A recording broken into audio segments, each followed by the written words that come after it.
It makes it hard to trust people. It makes it hard to have relationships.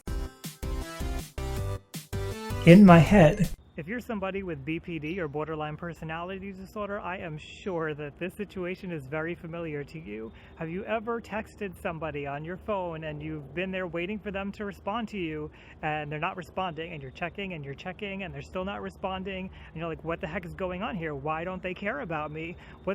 Do I have to get angry at them? I'm about to freak out on this person right now, and you about to send that text that's really pissed off that tells them like, our friendship is over, we're done, I can't handle this anymore, and then they text you back. This is a good illustration of what people call the borderline personality disorder, or BPD, sensitivity to abandonment, the abandonment fear that everybody has. Everybody has that fear that people might leave them, that they care about, but when it comes to people with BPD, we're particularly sensitive to it. So what exactly is going on here? Why do we have this hypersensitivity to abandonment? Well, there's actually a lot going on, and I'm hoping to unpack some of that here today. The first thing that we need to make note of is that we all have a system in our bodies called the panic/grief system, and this is neurological. Everybody has it.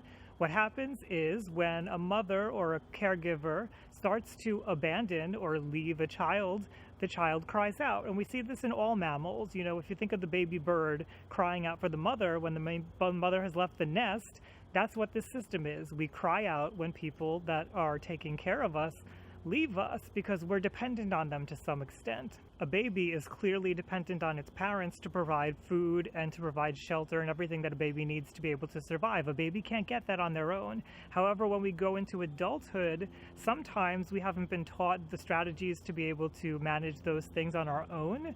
Sometimes we get into situations with people who we become dependent on, who maybe are abusive to us. So we have to think about how this system in our body is lighting up and coming on and getting us to freak out a little bit when people are abandoning us, or at least we're perceiving them to abandon us. So obviously not everybody has this problem in adulthood, and this is why we see it in BPD particularly, but we also see it in other mental illnesses. But what's going on here? Why do we have this fear of abandonment so sharply? One possible reason could be that there's a genetic thing that's going on that's wrong with the system. It doesn't mean that's what's happening with everybody. It's just a possibility that we have to consider, that maybe something with our neurological system is genetically a little bit off, and so we're just sensitive to feeling abandoned. Something that's probably a little bit more likely when it comes to somebody with borderline personality disorder is some kind of attachment trauma that happens in childhood. So we fear abandonment because our caregiver, typically our mother, operates in this role, but it could be anybody who was responsible for taking care of you. They have a role to play. It's a biological role. They're meant to attune to your feelings, to attune to your needs, and there's supposed to be like a rapport between the two of you that helps you get your needs met. And that's what the system is all about. The system is all about crying out, and then the caregiver is supposed to come and pay attention to you and do their best to meet your needs. It doesn't have to be perfect. They don't always have to meet your needs, so they don't have to be a perfect mother. They just have to be a good enough mother or a good enough caretaker.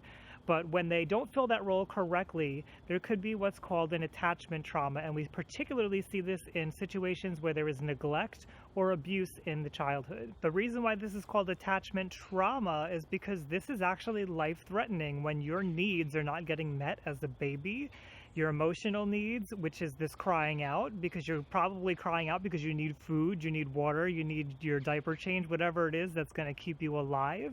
When that's not being attuned to, and when those needs aren't being met, as we see in abusive and neglectful situations, that's traumatizing because your life is actually in danger. You are not equipped to be able to handle that. Sometimes you might hear this called an invalidating environment, where the family home situation is invalidating to the child, where their emotions are told not to exist, where they try to tell the child to shut up, stop crying, or if they're angry, they punish the child, they don't allow them to express their anger.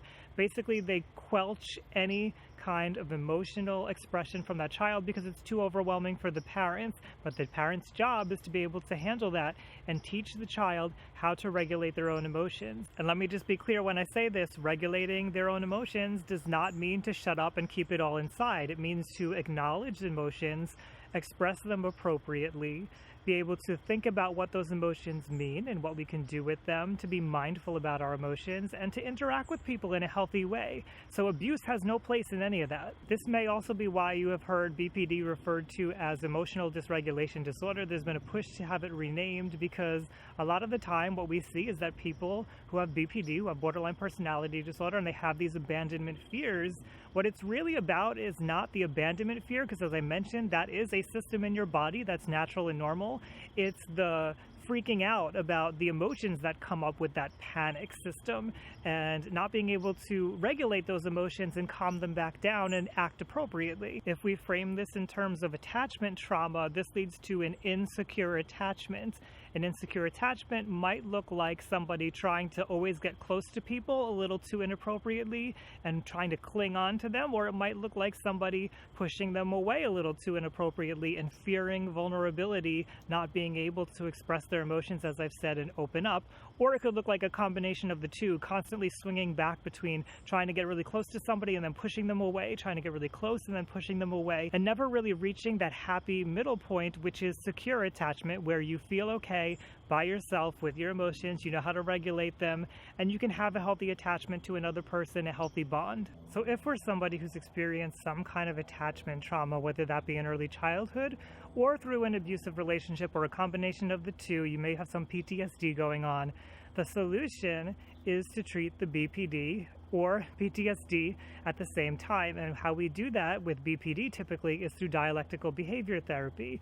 There are other therapies that you can use. This is just the one that's been shown most effective to work as we currently know it. And dialectical behavior therapy, also known as DBT, goes over these skills that we were supposed to learn in childhood that we just went through life not really knowing how to do. So it teaches us mindfulness, it teaches us emotional regulation skills, it teaches us interpersonal skills, all the stuff that's sort of missing from our lives that our parent wasn't able to give to us for whatever reason they weren't able to give it to us. As I mentioned, some people may have a little bit more difficulty with this because they may have some kind of genetic temperament that makes it hard. Medication's always an option. If that's something that you need to do, you can have your therapist refer you out to a psychiatrist and go from there and see what's appropriate. But what I really want you to understand is that this is normal. This fear of other people leaving is something that everybody has. You just maybe have an exaggerated response to it, and it causes you a lot of distress. It's not something that you want to have. I know that. I know that it hurts. I know that it makes you afraid of people. It makes it hard to trust people. It makes it hard to have relationships, but that's okay. It's okay that you're feeling this way, and we can work on it, especially in an environment with a therapist who's been trained to validate you and to understand what you're going through. If you like mental health, you want to learn more about your own mental health, head on over to youtube.com/RyanLiberty, hit subscribe. Special thank you to my patrons who make this possible. If you'd like to become a patron and support me in my mission of humanizing mental health, I'll put the link below to Patreon. I'd love to hear from you. If you have BPD, maybe you know somebody who's had BPD and they've had these abandonment fears, these abandonment insecurities, they're particularly sensitive to abandonment. What has helped you? What has it been like for you? Share your story down below so we can all learn from each other. As always, thank you for joining me out here. I'll see you around next time, everybody.